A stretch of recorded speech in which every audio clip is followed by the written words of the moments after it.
Assalamualaikum warahmatullahi wabarakatuh. Alhamdulillah hamdan katsiran thayyiban mubarakan fihi kama yuhibbu rabbuna wa yarda. Asyhadu an la ilaha illallah wahdahu la syarikalah wa asyhadu anna Muhammadan abduhu wa rasuluh. Ya ayyuhalladzina amanu taqullaha haqqa tuqatih wa la tamutunna illa wa antum muslimun. Allahumma inna nas'aluka ilman nafi'an wa rizqan thayyiban wa amalan mutaqabbala.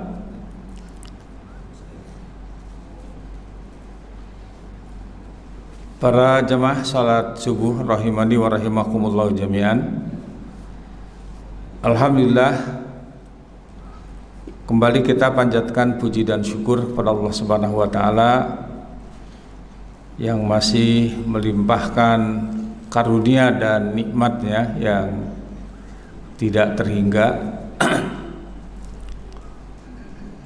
termasuk nikmat sehat, nikmat umur, dan juga nikmat yang paling utama adalah nikmat iman, nikmat Islam, nikmat berjalan di atas hidayah, di atas petunjuk, di atas sunnah Nabi SAW. Dan juga kita masih diberikan nikmat karunia oleh Allah Subhanahu wa taala sampai pagi ini kita masih bisa melaksanakan tugas hidup kita, yaitu ibadah kepada Allah Subhanahu wa taala. Para jemaah yang semoga dirahmati Allah Subhanahu wa taala,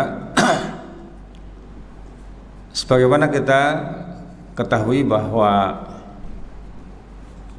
tujuan diciptakannya jin dan manusia oleh Allah Subhanahu wa taala untuk beribadah kepadanya. Atau dengan kata lain bahwa Allah Subhanahu wa taala di samping memberikan nikmat kehidupan kepada kita, juga di situ ada konsekuensi, yaitu tugas hidup. Tiada lain adalah beribadah kepada Allah Subhanahu wa taala.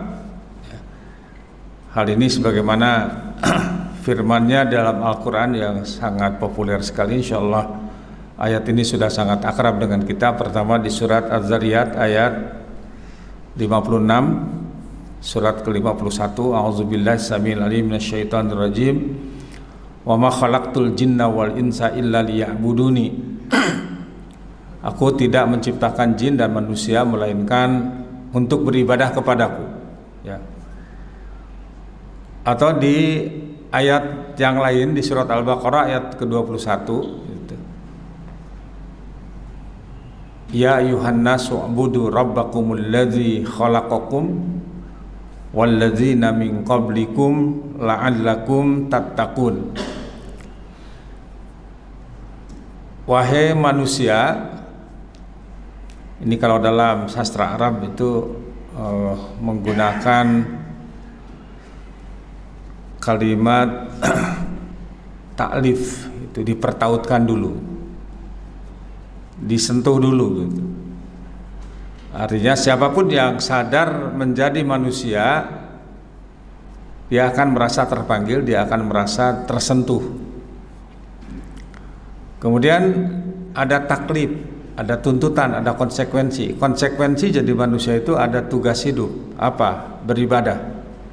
U'budu rabbakumul ladzi khalaqakum walladzina min qablikum la'allakum tattaqun.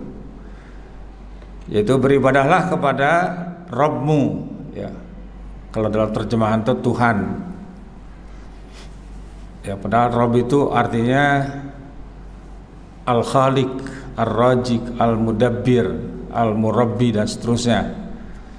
Tuhan pencipta, pemelihara, pengatur, pendidik, ya, pemberi rezeki dan lain-lain. Allazi khalaqakum, yang telah menciptakan kamu, walladzina min qablikum la'allakum tattaqun, dan menciptakan orang-orang sebelum kamu agar kamu bertakwa. Jadi apa namanya? Wahai manusia, beribadahlah kamu sekalian kepada Tuhanmu yang telah menciptakan kamu dan menciptakan orang-orang sebelum kamu, la'allakum tattaqun, agar kamu bertakwa. Nah, jadi apa takwa itu? Takwa adalah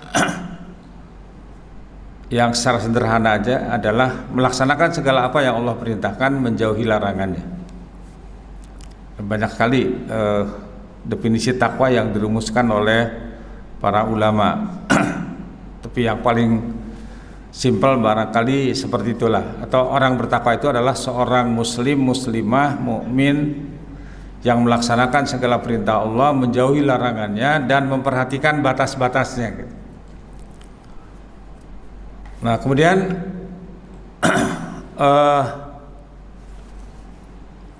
ibadah juga merupakan anugerah,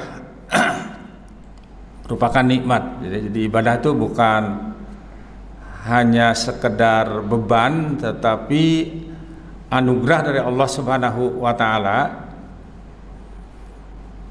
Dan setiap mukmin itu harus punya moto, ya. Ini ada satu ungkapan yang sering dinisbahkan kepada sahabat yang mulia Ali bin Abi Thalib radhiyallahu anhu. Moto setiap muslim itu adalah nahnu muslimun qabla kulli syai. Saya ini muslim sebelum segala sesuatu.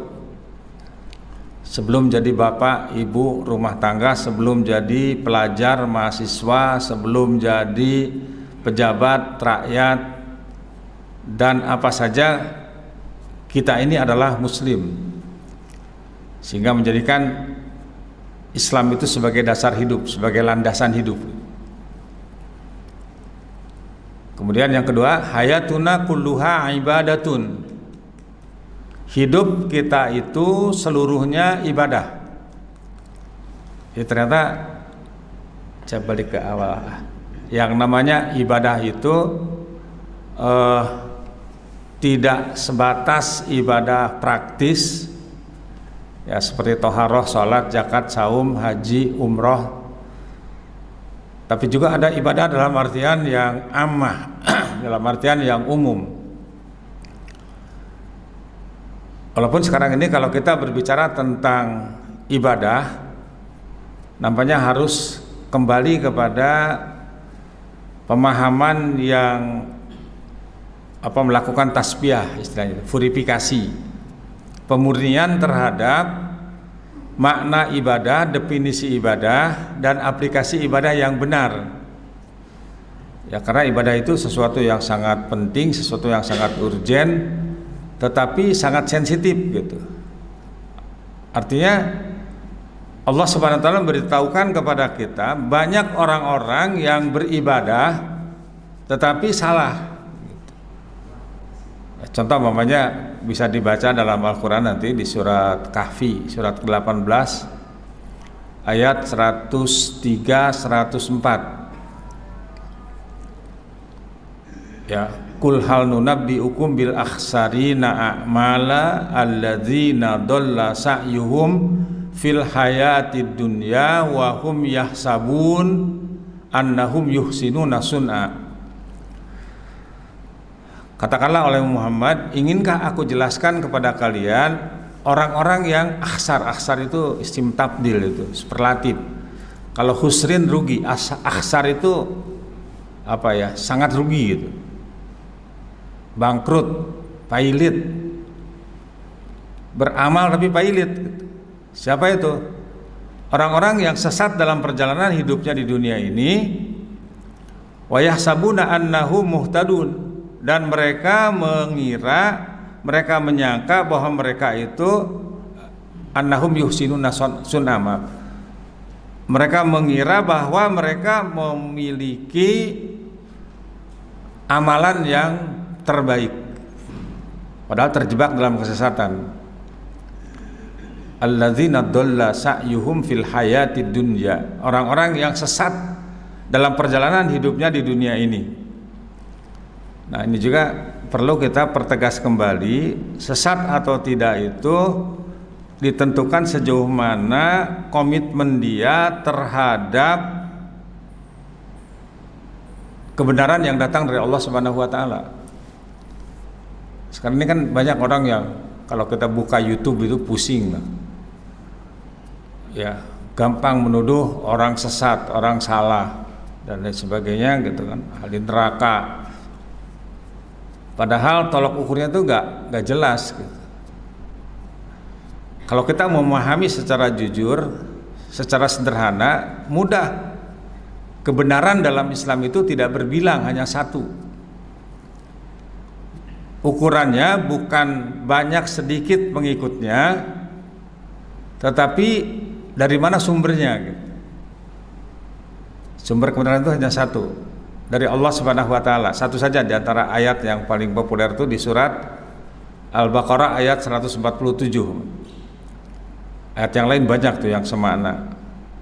Di situ disebutkan al-haqqu mir rabbika fala takunanna minal mumtarin.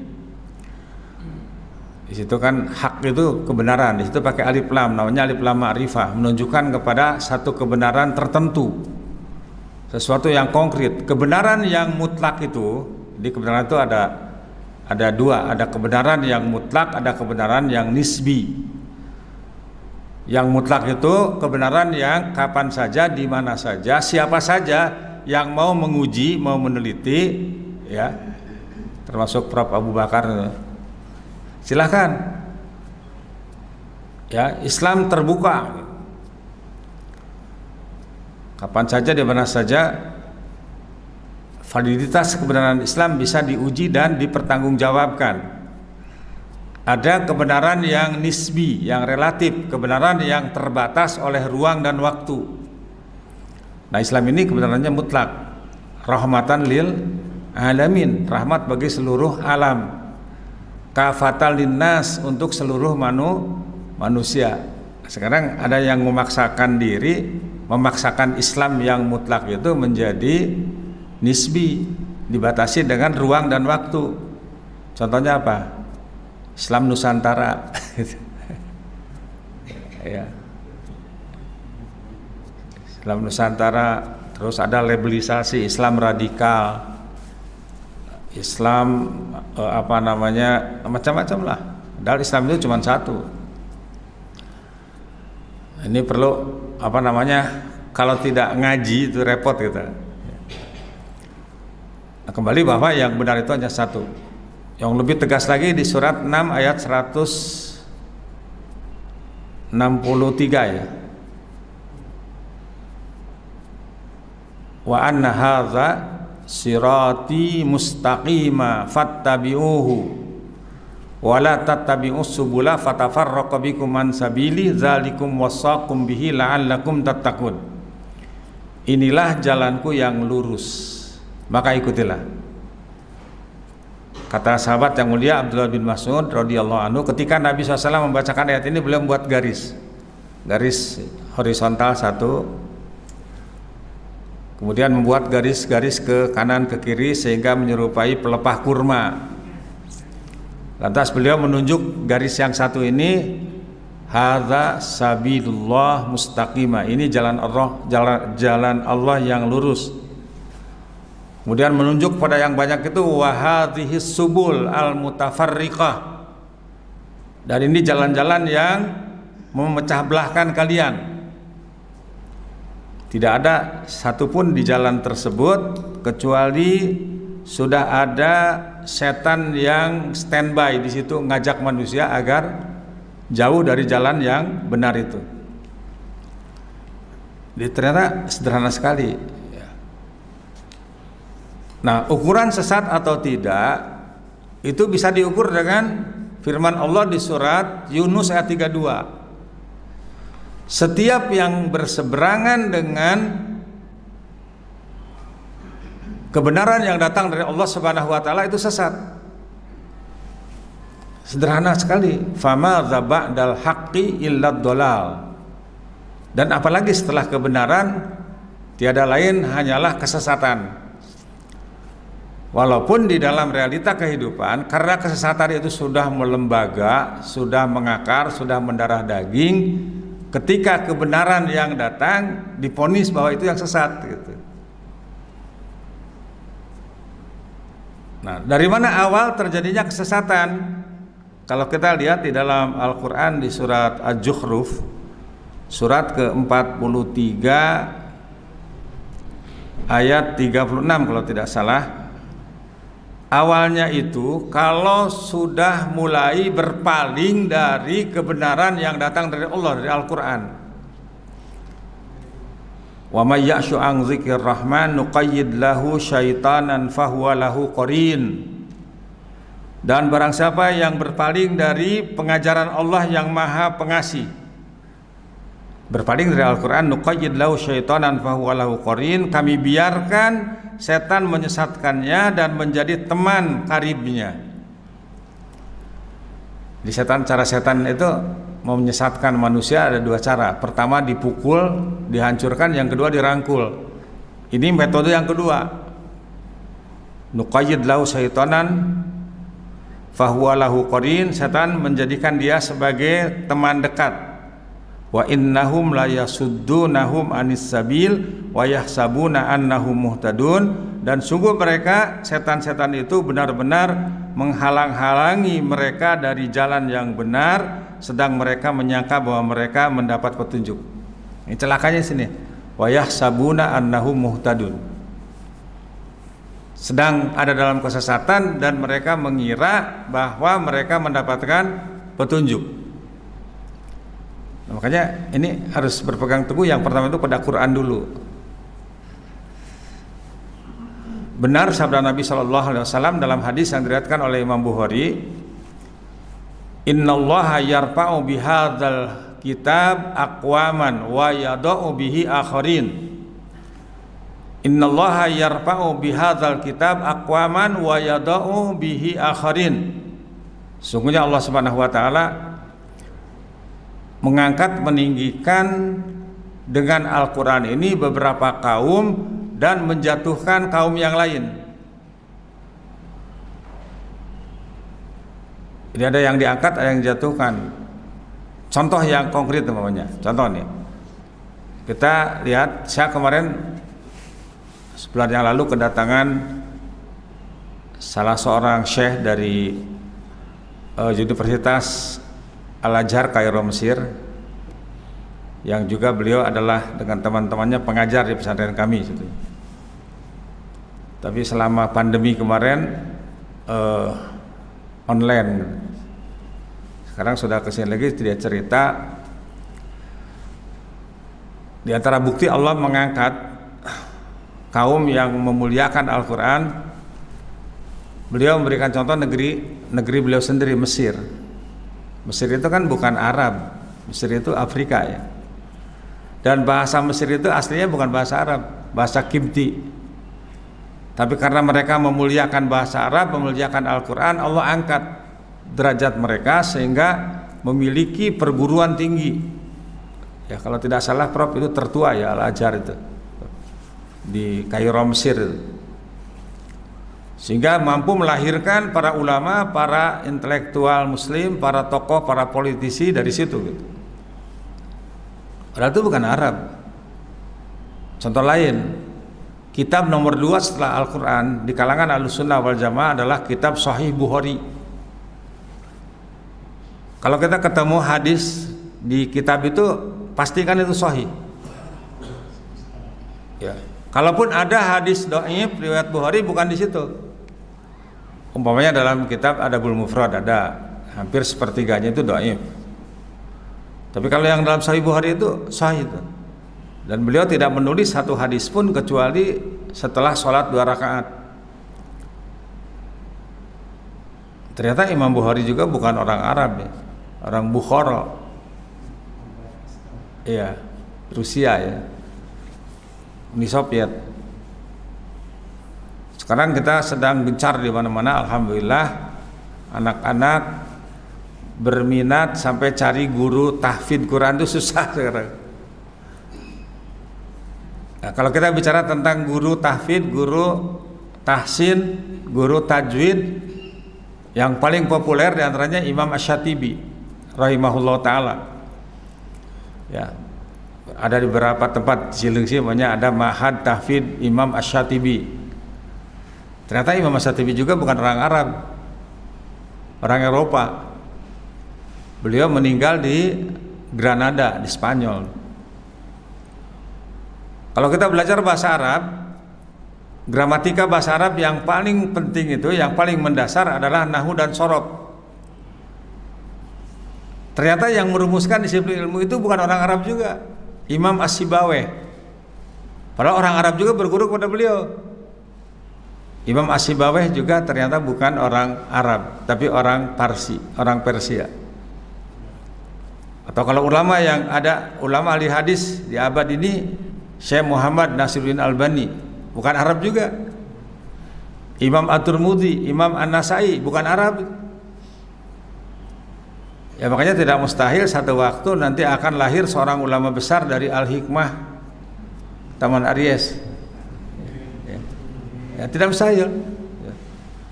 Ya, seperti kami dulu sejak tahun 80 itu mengajar di Taman Impian Jaya Ancol. Dulu tuh Taman Impian itu asalnya memang tempat rekreasi, tapi pernah diselewengkan oleh orang-orang tertentu sebagai tempat maksiat. Kita masuk di situ ngadakan kajian-kajian. Ya, sampai waktu itu ingat saya datang 2 mobil ke rumah karyawannya itu, dia mengatakan, "Ustaz, kalau begitu kami ini selama ini berdosa bekerja di tempat maksiat. Kalau begitu kami mau resign aja." Saya bilang nanti dulu gitu. Mengeluarkan orang bekerja gampang gitu kan. Tapi nanti sudah nganggur mau diapakan? Atau saya berpikir sebaiknya antum jangan keluar, mendingan tetap di situ. Tapi mudah-mudahan antum mendapatkan jabatan dan dirubah ya fungsi atau sistem yang ada di situ, kembalikan bahwa Taman Impian Jaya Ancol itu tempat rekreasi yang murni gitu. Itu alhamdulillah ternyata ya, sampai pengajian-pengajian di BUMD di DKI itu menurut data yang ada di Majelis Ulama itu yang paling padat itu di situ. Dan melahirkan beberapa ustadz. Ya. Kalau di Cipondo itu ada Ustadz Ahmad Abdurrahman ya. Banyak gitu, sampai ada mengatakan Ustadz ganti aja bukan Ancol sekarang, Ansor. itu beberapa bukti kebenaran bahwa ya orang yang memuliakan Al-Quran, orang yang memuliakan bahasa Arab itu diangkat oleh Allah Subhanahu wa Ta'ala. Saya sering memberikan contoh juga, dulu di Arab, di Mekah itu ada seorang anak yang bernama Muhammad Abdurrahman Al-Auqas, yang diceritakan 100 tahun yang lalu oleh Imam Al-Harbi. Itu anak itu pendek, hitam, maaf ya, ini apa, lehernya itu, bahunya itu naik gitu, sehingga seperti anak panah. Kalau kata orang Jawa, endelep gitu. Ya, sampai ibunya itu ibunya itu bilang sama dia, "Wahai anakku, di mana saja engkau bergaul dengan teman-temanmu pasti diketawakan, pasti kamu akan dihina. Fa'alaika bitalabil ilmi yarfa'ukallah." Maka hendaklah engkau menuntut ilmu, Allah akan mengangkat kamu. Dan kalau bicara tentang ilmu tertinggi itu Al-Quran. Qala Allah, qala Rasul, qala sahabat, wa qala imatul mujtahidin. Itu ilmu yang tertinggi Quran. Dia menghafal Al-Quran, belajar ulum syar'i sampai menjadi ulama besar, dan dia menjadi hakim agung di Mekah itu selama 20 tahun lebih. terangkat tuh. Nah, sekarang juga kita sering ya kita lihat tahunnya dari Cirebon ada seorang anak yang kata dokter lumpuh total, memorinya sudah tidak berfungsi lagi, tapi bisa menghafal Al-Quran dalam waktu yang singkat gitu. Ya, Shadaqallah wa shadaqa Rasulullah sallallahu alaihi wasallam. Ya, bahkan kita buka di YouTube coba, ada anak yang kalau ngomong itu gagap gitu, tapi ketika baca Quran, Masya Allah, indahnya. Makanya ini Quran ini harus dijadikan sebagai, makanya ini anugerah. Dan satu-satunya bacaan yang di situ ada unsur ibadahnya, mendapatkan pahala hanya membaca Al-Quran. Bacanya saja dapat pahala. Sabda Rasulullah SAW, setiap kebaikan akan dibalas 10 kali lipat. Alif lam mim itu bukan satu huruf, tapi alif satu huruf, lam satu huruf, mim satu huruf. Baca alif lam mim saja sudah dapat 30 minimal pahalanya. Nah, kembali para jamaah yang dirahmati Allah Subhanahu wa taala, kita harus kembali memahami makna ibadah itu apa. Ibadah itu secara etimologi adalah isim masdar dari kata abada ya'budu ibadatan. Ya. Artinya merendahkan diri dan ketundukan, al-khudu wat tadallul. Merendahkan diri, tunduk, menghinakan diri di hadapan Allah Subhanahu wa taala. Sehingga kita mengaku sebagai hamba Allah. Hamba itu kan apa kata tuannya dia lakukan. Al-Imam Ibnu Qayyim Al-Jauziyah rahimahullah taala, seorang ulama rabbani yang wafat tahun 751 Hijrah, mengatakan al-mahabbatu ma'al khudu hiyal ubudiyatul lati khalaqal khalq li ajliha fa innaha ghayatul hub bi ghayatiz zul wa la yasluhu zalika illa lahu subhanah. Kecintaan disertai ketundukan itulah ibadah yang menjadi tujuan Allah menciptakan makhluk, karena hakikat ibadah adalah puncak kecintaan disertai merendahkan diri, dan itu semua tidak layak diberikan kecuali untuk Allah Subhanahu wa taala. Ya, makanya ketika seseorang itu sudah sampai kepada puncak pengabdiannya kepada Allah Subhanahu wa taala, nama yang terbaik, yang terindah, yang termulia itu hamba Allah. Coba kita buka surat Al-Isra ayat pertama. Subhanalladzi asra bi 'abdihi. Maha suci Allah yang memperjalankan hambanya. Siapa itu? Rasulullah SAW, manusia yang terbaik. Surat Kahfi, alhamdulillahilladzi anjala ala abdihil kitaba. Ya, Maha suci Allah yang telah menurunkan kepada hambanya Alkitab. Kemudian seorang hamba siapa saja selain Rasul yang memenuhi kriteria tertentu di surat Al-Furqan disebut juga wa ibadur rahman, dan hamba-hamba Allah yang maha rahman. Disebutan hamba itu adalah sebutan yang tertinggi dari Allah Subhanahu wa taala. Kenapa? Karena dia sudah mampu mengaplikasikan amalan, perbuatan, tindakan dan ucapan yang mengundang kecintaan Allah Subhanahu wa taala. Nah, tadi disebutkan bahwa nanti ibadah itu perkara tauqifiyah, sesuatu yang tidak boleh dikerjakan sampai tegaknya dalil yang memerintahkan. Ya, makanya para ulama mendefinisikan ibadah itu, pertama ini di dalam kitab Al-Ubudiyah Syekhul Islam Ibnu Taimiyah rahimahullahu taala, ya, seorang ulama rabbani, insyaallah ya. Ibnu Taimiyah ini seorang ulama yang hidup usianya itu sampai 36 tahun. Beliau wafat tapi melahirkan ulama-ulama besar. Ibnu Rajab Al-Hambali, Ibnu Katsir, Ibnu Qayyim Al-Jauziyah, Imam Az-Zahabi. Ribuan kitabnya yang beliau tulis sampai hari kiamat. Masya Allah, luar biasa. Padahal usianya hanya 36 tahun. Makanya beliau tidak punya keturunan. Nah, beliau mendefinisikan ibadah itu, al-ibadatu hiya ta'atullah bimtisali ma amarallahu bihi ala alsinatir rusul. Ibadah adalah taat kepada Allah dengan melaksanakan perintahnya melalui lisan para rasul. Memahami secara sederhana itu, ibadah dalam artian yang sempit, yang khassah, esensinya itu ketaatan kepada Allah Subhanahu wa taala, aplikasinya itu mengikuti contoh Rasulullah Shallallahu Alaihi Wasallam. Makanya para jumhurul ulama sepakat bahwa ibadah itu syaratnya dua. Pertama ikhlas, yang kedua ittiba. Ikhlas tapi tidak mengikuti Rasulullah ditolak. Begitu Rasulullah tapi tidak ikhlas juga ditolak. Fawailul lil musallin alladzina hum an salatihim sahun alladzina hum yuraun. Celakalah bagi orang yang sholatnya lalai sebelum, pada saat dan sesudah sholat, dan sholatnya riya, pamer gitu. Kemudian ibadah dalam artian yang luas, al ibadatu hiya ismun jami likulli ma yuhibbuhullahu wa yardahu minal aqwal wal a'mal al batinah wal zahirah.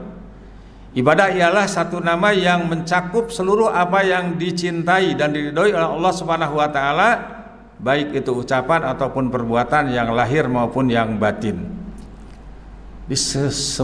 Kalau kita bicara tentang ibadah dalam artian yang luas, di samping ibadah dalam artian yang sempit seperti bersuci, sholat, zakat, saum, haji, umroh dan sebagainya, juga seluruh aktivitas seorang muslim kalau titik tolaknya ikhlas, titik tujuhnya ridho Allah, mengaplikasikannya, dikaitkan dengan sunnah Rasulullah, itu jadi ibadah. Makanya ibadah itu luas ya, sampai umpamanya tadi Prof tuh memberikan hadiah buku ya, hasil penelitian seorang Jepang. Apa tadi Prof katanya? Ucapan itu bisa mengobati. Jadi mengambil satu contoh air ya, kemudian sebelum diminum itu dibacakan ucapan-ucapan yang baik ya. Itu menurut versi Jepang ini, non muslim. Ternyata itu air itu akan mengkristal antara yang baik dan yang buruk gitu. Apalagi doa, itu ucapan manusia. Makanya Masya Allah, ibadah itu anugerah juga. Contoh lain namanya dalam dulu ketika ada seminar mukjizat Al-Quran di Bandung, ada hasil penelitian seorang non muslim yang mengatakan, yang membuktikan kenapa dalam Islam itu makan dan minum harus pakai tangan kanan. Qul washrab biyaminik fa inna syaitan ya'kulu wa yashrabu bishimalih. Makanlah dan minumlah dengan tangan kananmu, karena syaitan itu makan dan minum dengan tangan kirinya. Makan minum itu asalnya itu perkara mubah, tapi ketika kita makan meneladani Rasulullah SAW memakai tangan kanan, ketika minum pakai tangan kanan, di situ ada ibadah. Ketika pakai tangan kiri, di situ ada kemaksiatan. Ternyata hasil penelitian itu mengatakan kenapa harus pakai tangan kanan, dan Rasulullah SAW tidak mengajarkan kepada kita makan pakai sendok, pakai sumpit, pakai garpu, pakai pisau, dikobok aja. Ya, orang yang sok modern mengatakan kalau makan tidak pakai sendok itu jorok. Nah, kalau jorok-jorokan nanti dulu. Sendok yang masuk ke mulut kita itu sudah masuk ke berapa banyak mulut, sementara tangan yang kita pakai ini belum pernah dipinjam oleh tetangga.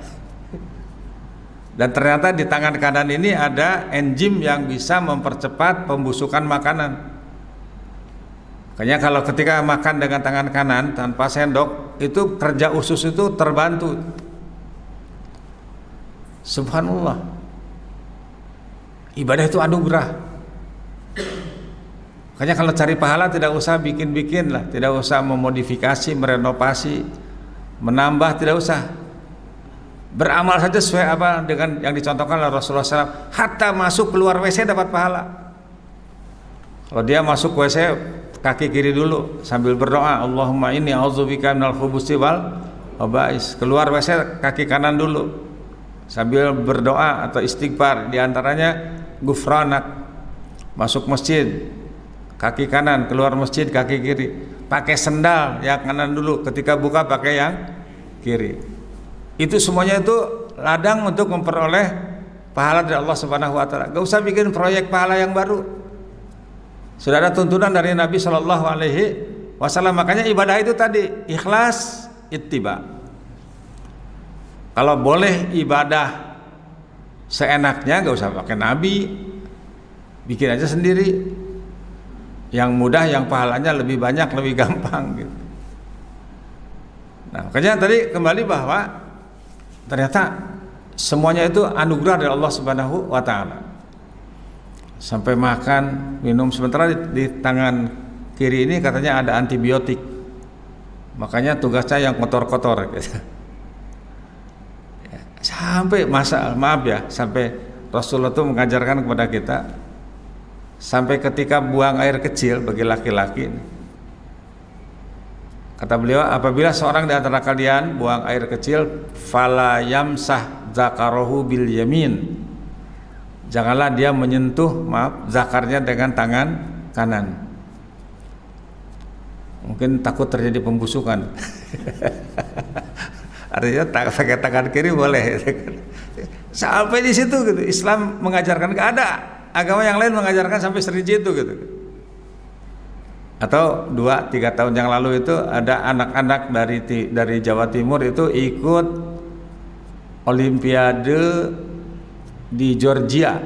Dia meneliti tentang lalat. Kan Rasulullah mengajarkan tuh, idza waqa'ad dubab fi syarabi ahadikum falyagmishu tsummal yanjihu. Apabila ada lalat masuk ke minumanmu, tenggelamkan, kemudian buang. Karena di salah satu sayap lalat itu ada penyakit dan di satunya lagi ada penawar. Ternyata diteliti di laboratorium Fakultas Usuluddin Al-Azhar Kairo Mesir abad 20 tuh, benar. Yang ada penyakit itu yang pertama kali masuk ke air, yang berikutnya itu ada penawar.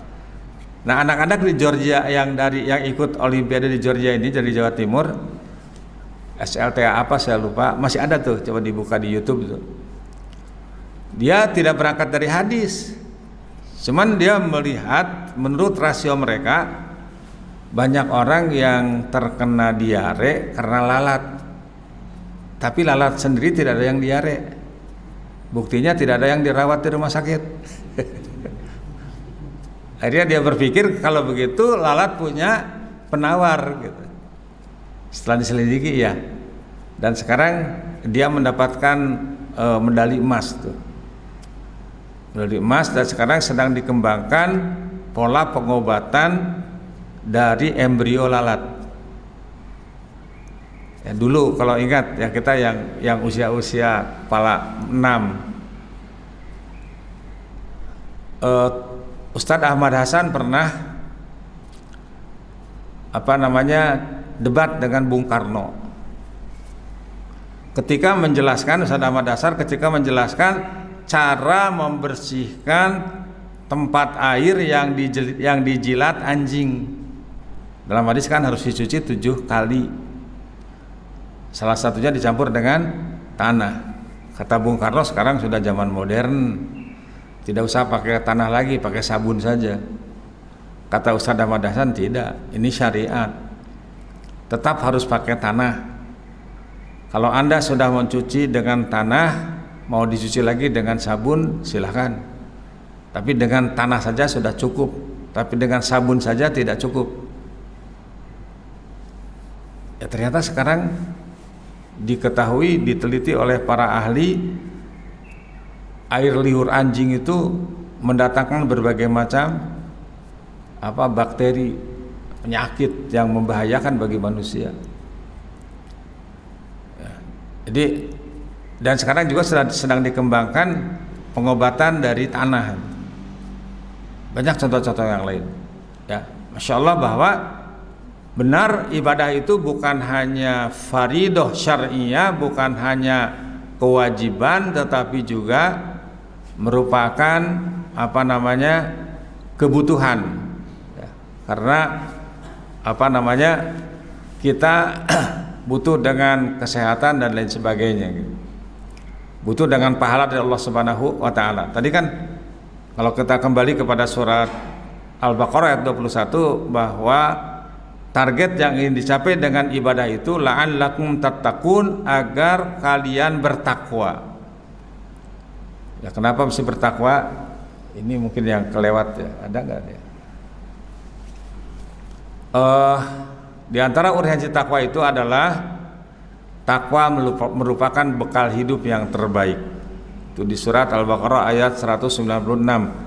Wa tazawwadu fa inna khairaz zadit taqwa, dan berbekal dirilah dengan ibadah karena sebaik-baik bekal adalah bekal takwa. Takwa juga busana hidup yang terbaik di surat 7 ayat 26. Ya. Walibasut taqwa zalika khair, dan pakaian ketakwaan itulah pakaian yang terbaik. Di surat 49 ayat 13 sebutkan juga bahwa takwa adalah derajat puncak seorang mukmin. Ya ayyuhan nas inna khalaqnakum min dzakari wa unsa wa ja'alnakum syu'uban wa qabaila lita'arafu inna akramakum indallahi atqakum. Wahai manusia, sungguhnya kami telah menciptakan kalian dari jenis laki-laki dan perempuan, bermacam-macam suku dan bangsa, untuk saling mengenal.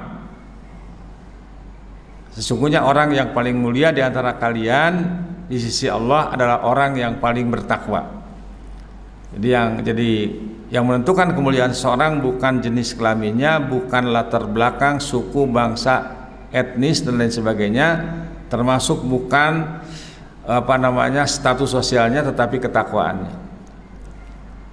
Kemudian juga untuk dalam kehidupan ini ternyata takwa itu juga solusi untuk berbagai macam persoalan dan yang akan merubah keterpurukan. Ya, contohnya di surat 7 ayat 96. Walau anna ahlal qura amanu wattaqau lafatahna alaihim barakatim minas sama'i wal ard. Seandainya penduduk negeri-negeri itu beriman dan bertakwa, pasti kami akan bukakan pintu-pintu keberkahan, pintu-pintu kebaikan dari langit dan dari bumi. Dan takwa juga adalah pintu rizki. Ya, di surat 65 ayat 3 dan 4. Wa may yattaqillaha yaj'al lahu makhraja wa yarzuqhu min haitsu la yahtasib. Ya, barang siapa yang bertakwa kepada Allah Subhanahu wa taala, Allah akan menjadikan baginya makhraj. Ya, jalan keluar, solusi. Wa yarzuqhu min haitsu la yahtasib, dan akan diberi rezeki dari arah yang tidak disangka-sangka.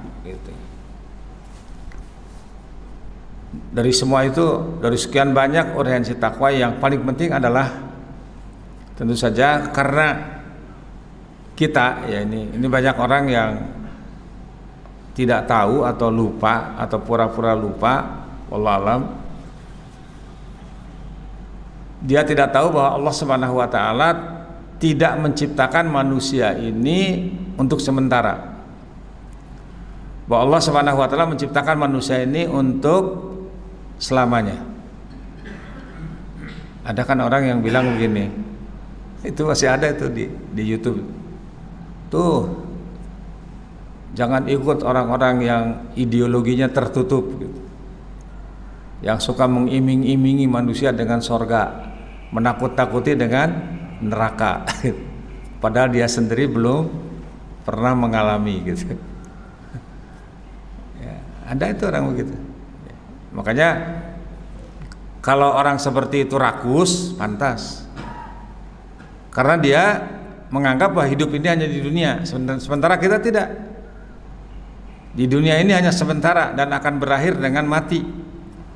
Dan mati itu bukan akhir dari segala-galanya, tapi mati adalah merupakan awal perjalanan hidup yang panjang tanpa batas.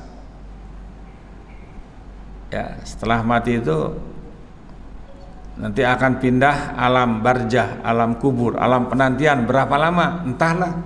Mungkin ratusan, mungkin ribuan tahun. Sampai tiupan sangkakala pergantian jagat raya. Alam raya ini menjadi rata, manusia sudah menjadi tanah, yang tersisa hanya tulang ekornya. Nunggu lagi sampai yaumul ba'ats, hari kebangkitan. Kemudian dikumpulkan di padang mahsyar. Di surat Al-Ma'arij ayat 4, sehari di padang mahsyar itu sama dengan 50.000 tahun. Nanti akan dihisab, akan ditimbang, akan diserahkan print out catatan amalnya tanpa sedikit pun yang tersisa. Kalau itu semua lulus, akan bertemu dengan Nabi Shallallahu Alaihi Wasallam di telaga Al-Haud. Ya, yang kalau seseorang minum di situ tidak akan haus selamanya. Tapi ada yang ngaku Islam, bahkan Nabi sendiri menganggap dia Muslim, diusir dari situ. Sampai kata beliau, ya Rabb, ummati, ummati. Ya Allah, kenapa diusir? Dia itu umatku. Kemudian dikasih tahukan, betul itu umatmu, tapi kamu tidak tahu apa yang mereka lakukan setelah kamu meninggal. Ya, kesimpulannya orang-orang yang tidak cukup dengan Islam yang dibawa oleh Nabi Shallallahu Alaihi Wasallam. Alhamdulillah. Nah, kemudian itu baru nanti semua kita ingin menuju ke terminal akhir, ingin masuk surga. Akses ke surga itu hanya satu, harus melalui as-sirat, jembatan yang melintang di atas neraka. Itu sampai di situ, sampai kita mau melangkahkan kaki ke as-sirat itu, pahala amalan kita itu masih bisa bertambah dan bisa berkurang. Coba lihat di surat 3 ayat 185. Kullu nafsin dha'iqatul maut wa innama tuwaffawna ujurakum yaumal qiyamah. Setiap yang bernyawa itu akan merasakan mati, dan sesungguhnya pahala amalanmu itu akan disempurnakan sampai hari kiamat. Apa yang bisa nambah? Sedekah jariyah, ilmu yang dimanfaatkan, anak soleh yang senantiasa mendoakan. Ya, berapa harta yang kita jariahkan untuk kepentingan ibadah, untuk kepentingan sarana pendidikan Islam. Berapa banyak ilmu yang kita tularkan. Berapa banyak anak-anak salih yang kita cetak. Ya, itu yang akan menambah. Makanya nanti di situ akan netnya itu di situ akan kelihatan. Yang bangkrut pun di situ. Sabda Rasulullah kan pernah bertanya kepada para sahabat, atadruna mal muflis, apakah kalian tahu siapakah orang yang pailit itu? Kata para sahabat, al muflisu fina ma la dirham lahu wala mata. Orang yang pailit itu orang yang tidak punya uang dan tidak punya harta. Sabda Rasulullah bukan. Yang bangkrut, yang pailit itu adalah orang yang datang pada hari kiamat membawa pahala sholat, puasa, zakat dan sebagainya, tapi dia pernah mendolimi si fulan, pernah menyakiti si fulan, pernah mengambil hak si fulan, pernah membunuh, pernah macam-macam. Di situ akan dikisos, ditagih di situ. Ingat tuh, para koruptor itu jangan enak-enak, nanti akan ditagih itu di situ. Sementara tidak ada lagi bawa uang, tidak bawa lagi harta. Apa yang dibayarkan?